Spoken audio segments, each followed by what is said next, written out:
There's an anchor for my soul. I can say it is well. Jesus has overcome, and the grave is overwhelmed. 존재감이라는 단어가 있죠. 존재감이라는 단어가 어떤 의미냐면 적혀 있는 대로 어떤 존재가 실제로 있다고 생각하는 느낌이 존재감입니다. 예를 들어서 쉽게 설명을 해보면 제가 이제 어떤 모임에 제가 갔습니다. 근데 제가 이렇게 그 모임에 가니까 사람들이 저를 보고 저를 알아보고 저를 환영하고 그리고 사람들이 막 저에게 찾아와서 인사를 하고 막 그러면은 저는 존재감이 있는 사람입니까? 없는 사람입니까? 존재감이 있는 사람이죠. 제가 그 자리에 실제로 있다고 사람들이 생각하고 있는 거죠. 근데 제가 어떤 모임에 갔는데 아무도 저를 알아주지 않아요. 저에게 와서 말해보는 사람도 없고 저에게 관심 있는 사람도 없고 정말로 옛날 우리말에 소가 닭을 쳐다보듯이 저 사람은 뭐야? 이런 모습으로 저를 쳐다봅니다. 그럼 저는 존재감이 있는 겁니까? 없는 겁니까? 저는 그 자리에서 아무 존재감이 없는 거죠. 그렇죠? 여러분 요새는 존재감에 대해서 한국에서는 정말 존재감이 있는 사람들에게 미친 존재감이 있다. 그 사람은 거기 있어도 막 사람들이 야, 저 사람이 우리와 함께하고 있어 이런 그 존재감을 드러내는 사람들 미친 존재감이다. 반면에 정말 존재감이 없는 사람들 그런 사람들은 그 모임을 나오면서 뭐라고 해요? 야, 사람들이 나를 정말 투명인간 취급하는 그런 얘기죠. 내가 거기 있었는데 있다고 생각을 안 하는 거예요. 아무도 나를 알아주지 않는 겁니다. 여러분 우리 인간의 마음은 어떤 마음입니까? 여러분 존재감이 있는 사람이 되고 싶습니까? 존재감이 없는 사람이 되고 싶습니까? 존재감이 있는 사람이 되고 싶죠. 교회에서도 그런 일이 있어요. 교회에 나왔는데 오랜만에 나왔는데 목사님이 나를 별로 환영을 해주지도 않는 것 같고 그리고 말도 별로 걸어주지 않는 것 같고 그 다음에 교우들도 별로 나에 대해서 신경 안 쓰는 것 같으면 그거로 인해서 마음에 실족감을 입고 교회를 그다음부터 안 오려고 하는 사람들도 여러분 보게 되죠. 그게 인간의 마음입니다. 우리는 어디를 가든지 사람들이 나를 좀 알아주기를 바라고 존재감이 있는 존재가 되기를 원합니다. 여러분 그런데 우리가 지난 주일에 신앙교육을 하면서 이 헨리 나우엔이 쓴 이 세상의 길 그리스도의 길이라는 저기 보이시는 저 책을 우리가 1장을 함께 나누지 않았습니까? 근데 거기서 이 저자가 그런 이야기를 하죠. 제자란 예수의 제자란 낮아지는 길을 가시는 예수님을 따라 그분과 함께 새로운 삶으로 들어가는 사람이다. 이렇게 얘기해요. 그러니까 우리는 예수의 제자가 된다는 것은 하나님을 믿고 하나님의 자녀가 되고 예수를 따르는 자녀가 되면 세상에서도 복받고 성공하고 높은 자리로 하나님 복을 주시니까 올라갈 것이라고 많은 사람들이 생각하고 착각하고 살아가는데 사실 제자의 길이란 낮아지는 길을 가신 예수님을 따라서 같이 낮아짐의 길로 가는 것이다. 그러한 이야기를 했습니다. 기억나시죠? 여러분 제자로의 부르심은 즉 존재감을 키우라는 부르심입니까? 존재감을 낮추라는 부르심입니까? 너의 존재감을 오히려 낮추라. 존재감을 자꾸 부풀러 키우지 말아라 하는 그러한 부르심이라. 그러니까 높아지라는 부르심이 아니라 상향성의 부르심이 아니라 하향성으로의 부르심이 예수의 제자로의 부르심이라는 것을 우리가 지난 주일에 참석하신 분들은 배웠습니다.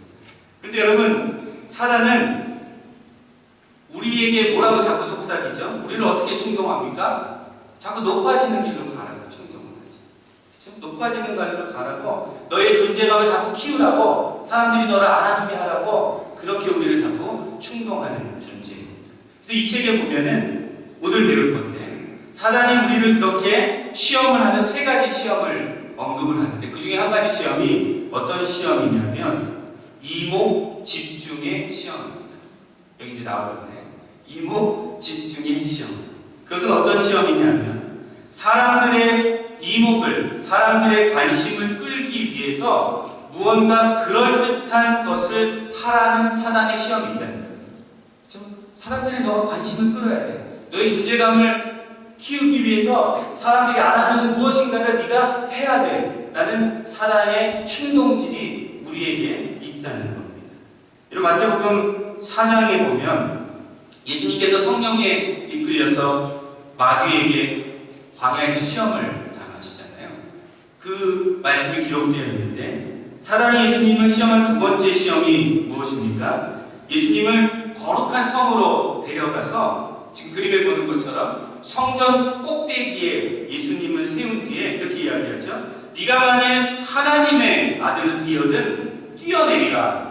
기록되었으되 그가 너를 위하여 그의 사자들을 명하시리니 그들이 손으로 너를 받들어 발이 돌에 부딪히지 않게 하리로다. 이렇게 유혹을 하죠.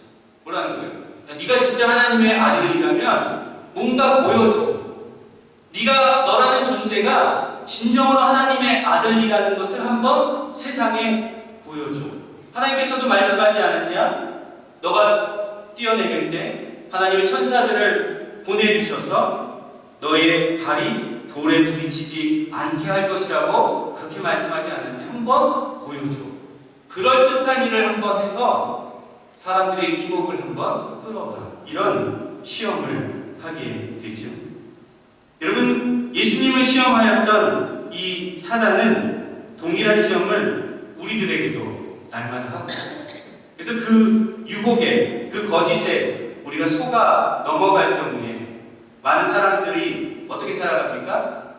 사람들의 관심을 얻기 위해, 사람들의 이목을 받기 위해, 사람들의 칭찬을 얻고, 사람들의 존경을 받고, 사람들의 인기를 얻기 위해서 힘쓰며 살아가는 사람들이 많다는 겁니다. 세상 사람들만이 그런 게 아니라 교회를 오래 다녔고 교회 안에 있는 사람들도 사람들이 나를 어떻게 보는가, 사람들이 나를 알아주는가, 그거에 관심을 가지고 살아가는 사람들이 많다는 거예요. 그래서 사람들이 나를 알아주는 것 같으면 마음이 어떻게 됩니까? 마음이 좋아지죠. 마음이 막 이렇게 부풀어 올라가요. 사람들이 나를 조금 무시하는 것 같고 나를 별로 알아주지 않는 것 같으면 마음이 슬퍼지고 마음이 어둠이 찾아오고 우울해지는 그러한 모습 가운데 살아가고 있다는 겁니다. 근데 여러분 오늘 본문 말씀에 보면 본문 말씀 15절에 사람들이 예수님께서 만져주심을 바라고 자기의 어린 아기들을 데리고 예수님께 왔습니다. 그랬더니 그것을 보고 제자들이 꾸짖었죠. 그렇게 하지 말라고 꾸짖은 겁니다. 여러분 이 고대 사회, 특히 예수님이 사시던 이 사회에서 어린아이들은 환영받지 못하던 존재들이에요. 천대받던 존재들이에요. 여러분 사실 어린아이들이 환영받던 시대가 얼마 그렇게 오래되지 않았죠. 제가 어렸을 때만 해도 시장 같은 데 이렇게 사람들이 막 많이 모여 있어서 이게 뭔가 하고 이렇게 구경을 하면 뭐 파시는 분이 뭐라고 얘기했죠? 애들은 다 이러면 저도 듣고 잘했죠. 어린아이들이 제가 어렸을 때도 한국에 그랬는데 예수님 당시 고대 사회에서는 어린아이들은 정말 하찮은 존재들이었습니다. 더군다나 예수님 당시 유대 사회는 바리새인들의 영향이 사회에서 굉장히 큰 시대였어요. 그래서 바리새인들의 영향으로 무엇을 중시하는 사회였냐면 종교적인 업적을 굉장히 중요시 여겼어요. 하나님을 위해서 내가 뭘 하고 있다. 이것이 굉장히 중시되는 그러한 사회였습니다. 그래서 오늘 우리가 함께 본 누가복음 18장 그 조금 앞에 12절에 보니까 바리새인이 하나님 앞에 기도할 때 성전에 올라가서 기도하면서 뭐라고 기도합니까? 나는 일에 2번씩 금식하고 또 소득의 11조를 드리나이다. 하나님을 위해서 일주일에 2번이나 금식을 하고 소득의 11조를 드리는 사람입니다. 이렇게 자기의 업적과 자기의 종교적인 열심과 공로를 하나님 앞에 드러내는 그리고 그것을 알아주는 그러한 시대 가운데 살았습니다. 근데 여러분 그러한 시대 가운데 어린아이들은 어떤 업적을 어떤 그러한 공로를 만들어낼 수 있는 자들입니까? 그럴 수 없는 자들입니다. 그 어린 아이들이 무엇을 할 수 있겠습니까? 그래서 사회에서 무시당하고 천대받던 존재들이었습니다. 근데 오늘 본문 16절 말씀에 보니까 예수님께서 그 상황에서 그 어린아이들을 부르십니다. 그리고 그들을 가까이 하시면서 이렇게 말씀하십니다. 어린아이들이 내게 오는 것을 용납하고 금하지 말라. 하나님의 나라가 이런 자의 것이니라. 이렇게 말씀하셨습니다. 그러니까 아무도 알아주지 않는 그 어린아이들을 우리 예수님께서 어떻게 하셨어요? 그들을 받아주셨어요. 그들을 환대해 주시고, 그리고 뭐라고 말씀하십니까? 하나님의 나라가 이런 어린아이들과 같은 그러한 자들의 것이다 라는 놀라운 말씀을 해 주셨습니다. 여러분, 오늘 우리 예수님 본문 말씀을 통해서 우리가 깨달아야 되는 진리는 무엇입니까? 그것은 지금 보이는 대로 하나님은 우리를 종교적 업적이나 공로 때문에 용납하시는 것이 아니라는 거예요. 하나님은 우리를 있는 그대로 받아주신다. 여러분, 제가 목사가 되어서 교회를 부흥시키고 많은 사람들을 전도하고 그럴듯한 일을 하나님께서 기뻐하시는 뭔가를 만들어낸다고 하나님께서 저를 받아주시는 게 아니라는 거예요. 하나님은 저의 모습 그대로를, 저의 한계와 저의 연약함, 그리고 어떤 부분에서의 나의 무능력함, 그런 모든 것들을 하나님께서는 그냥 있는 그대로 무조건적으로 나를 받아주시는 분이시라는 거예요. 제가 목사가 되어서 주님의 일을 섬기려고 나아간 것은 내가 무엇을 이루어서 하나님의 용납을 받기 위해서가 아니라, 내가 아무것도 아니고 내가 너무나 연약하고 부족한 자인데 아무런 조건 없이 나를 받아주신 그 하나님의 은혜에 감사해서 나도 하나님을 위하여서 살고 싶은 마음으로 주님의 종의 길을 걷게 되었다는 겁니다. 여러분도 마찬가지. 여러분들이 주님 안에서 수고하고 하나님 앞에 예배하고 또 하나님을 위해서 헌신하고 봉사하는 모든 것들이, 여러분, 내가 이것을 했으니까 하나님께서 나를 받아주시겠지, 그것은 아니라는 거예요. 하나님은 여러분들이 예수 그리스도를 통하여 하나님을 믿고 그리고 하나님께 돌아왔을 때 여러분의 모습 그대로, 여러분의 연약함 그대로 무조건적으로 여러분을 받아주셨다는 겁니다. 그 은혜를 알고 그 사랑을 알아서 그것에 감사하여 우리가 주님을 위하여 헌신하고자 하는, 하나님을 위하여 살고자 하는 그러한 사람들이, 그러한 존재들이 되었다는 겁니다.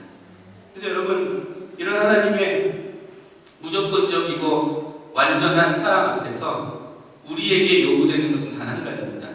그것은 뭐냐면 우리의 연약함과 한계를 나 스스로가 받아들이는 거예요. 그렇습니다. 하나님, 저는 그렇게 연약한 존재입니다. 저는 그렇게 부족한 존재입니다. 그것을 나 스스로가 받아들이는 거예요. 그것을 감추려고, 그것을 숨기려고, 그것을 포장하려고 그런 것에 애쓰지 않고, 하나님, 저는 이런 자입니다. 하나님, 저에게는 이러한 아픔이 있고 이러한 연약함이 있고 이러한 무능력함이 있습니다. 그리고 나 스스로 그것을 받아들이고 온전히 하나님 앞에 의존하는 마음을 갖는 겁니다. 그게 하나님께서 우리에게 요구하시는 거예요. 하나님, 내가 이렇게 부족하니 내가 주님을 의지합니다. 내가 정말로 주님만을 바라봅니다. 나를 도와주시옵소서. 그렇게 주님만을 의존하는 마음, 그것이 우리를 무조건적으로 용납하여 주시는 하나님 앞에서 우리가 드려야 할 마음인 줄로 믿습니다. 여러분, 하나님을 온전히 의존한다는 의미는 어떤 의미입니까? 그것은 하나님 외에 다른 것은 내가 의지하지 않겠다는 의미입니다. 온전히 하나님만을 의지합니다. 그래서 내가 다른 것들을 나의 의지처럼, 나의 피난처럼 삼지 않겠습니다 라고 주님 앞에 고백하는 마음입니다. 그래서 예수님께서 오늘 본문 17절 말씀에 이렇게 말씀하시죠. 누구든지 하나님의 나라를 어린아이와 같이 받아들이지 않는 자는 결단코 거기 들어가지 못하리라. 이렇게 말씀하십니다. 여러분, 하나님의 나라를 어린아이와 같이 받아들인다는 의미가 무슨 의미입니까? 온전히 하나님만을 의지한다는 의미예요. 다른 것들은 내가 생각하지 않고 온전히 하나님만을 의지하는 것, 그것이 바로 어린아이와 같이 하나님의 나라를 받아들이는 자들의 모습입니다. 여러분 혹시 이런 기도 하나님 앞에 드려보신 경험이 있습니까? 주님, 저에게는 주님밖에 없습니다.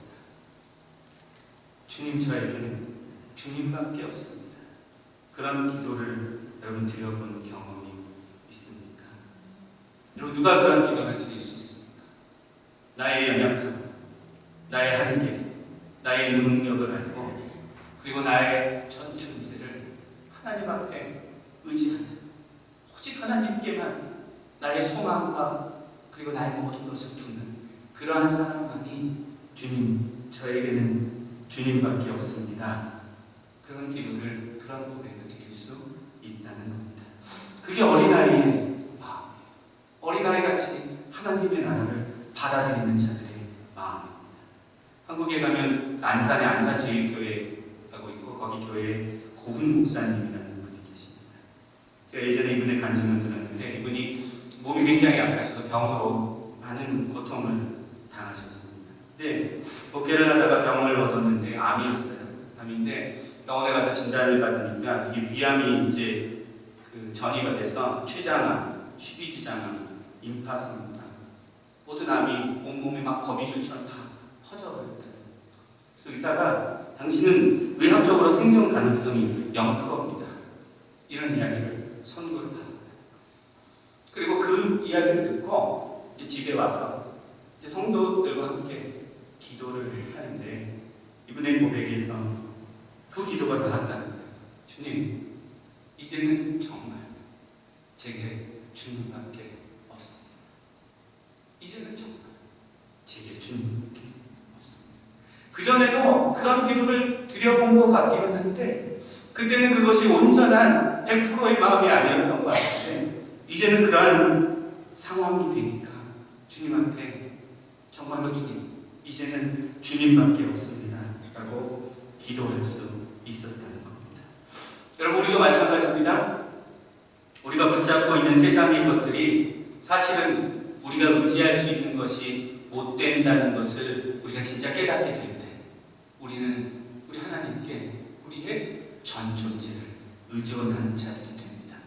내가 가지고 있는 몇 푼의 돈, 그리고 내가 사랑하는 나의 자녀들, 나의 가족들, 그리고 모든 관계들, 그 어떤 것도 나를 지탱해 주지 못하고 나를 살리지 못한다는 그 실상을 우리가 깨닫게 될 때 우리는 그제서야 주님, 저에게는 주님밖에 없습니다 하고 주님만을 의존하는 존재들이 된다는 겁니다. 여러분, 사람들의 인정을 받고 사람들의 칭찬을 받고 존경을 얻으려는 마음은 사실은 있는 그대로 나의 모습을 받아주시는 하나님을 아직 모르는 자들, 그 하나님의 사랑을 경험하지 못하는 자들이 쫓아다니는 겁니다. 그렇죠? 진짜 무조건적으로 나를 이대로 받아주시는 그 하나님을 우리가 안다면 우리는 그런 세상 사람들의 마음을 얻으려고 그것을 받으려고 막 쫓아다니며 헤매이는 자들이 되지 않을 수 있다는 겁니다. 여러분 우리에게 그런 모습이 있다면 그러한 모습은 내가 하나님의 완전하신 사랑, 무조건적인 사랑을 내가 의심하고 있다는 것, 그것을 믿지 않고 있다는 그러한 표현이기도 하다는 겁니다. 여러분 여자분들이 화장을 하시잖아요. 물론 요새는 남자분들도 화장을 한국에서는 많이 한다고 하는데 제가 예전에 어떤 연예인 부부가 TV에 나와서 이런 얘기를 하는 거를 봤어요. 되게 재밌다, 의아하다 이런 생각을 했는데 이런 얘기를 했습니다. 부부가 와서 남편이 이제 그런 불만을 얘기하는 거예요. 자기는 지금 아내하고 결혼한 지 수년이 됐는데 아내의 민낯을 화장기 없는 얼굴을 아직 못 봤다는 거예요. 어떻게 그럴 수 있을까 했는데 막 숨나 봐요. 밤에는 불을 끄고. 그래서 아침에는 자기가 일어나는데 항상 일찍 일어나서 화장을 먼저 하고. 그래서 자기는 아직까지 자기 아내의 이 민낯을 보지 못했다. 그렇게 남편이 이야기하는 것을 들었습니다. 여러분 왜 그랬을까요? 어떤 두려움이 좀 있었겠죠. 우리 사랑하는 남편이 나의 이 민낯을 보고 혹시 너무 실망하면 어떡할까? 그래서 나를 사랑하는 마음이 조금 줄어들면 어떡할까? 뭐 이런 그런 불안한 마음에서 그런 행동을 한 게 아닌가 생각을 해봅니다. 어떻게 보면 조금 어리석어 보이고 우스워 보이죠. 여러분, 우리가 하나님 앞에서 그런 모습으로 살아갑니다. 하나님은 여러분의 민낯을 그대로 받아주시는 분이신데, 그 민낯을 너무나 귀히 여기시고 사랑해 주시는 분이신데, 우리는 하나님께 민낯을 보이기 싫어서 무엇인가로 포장을 하고 무엇인가로 덕지덕지 발라서, 하나님, 나는 하나님을 위해 이러한 것을 했습니다. 나는 하나님을 위해 이렇게 헌금을 하고 이렇게 봉사를 했습니다. 나는 이러한 직분을 가지고 하나님을 섬겼습니다. 이러한 것들로 우리도 우리를 화장하고 있는 그러한 어리석은 모습을 우리도 하나님 앞에 보이고 있다는 겁니다. 여러분, 분명히 깨달으십시오. 하나님은 여러분의 지금의 모습 그대로, 여러분의 민낯 그대로, 여러분을 용납하시고 환영하시고 그 모습 그대로 여러분을 받아주시는 그런 분이심을 여러분 분명히 기억하시기를 바랍니다.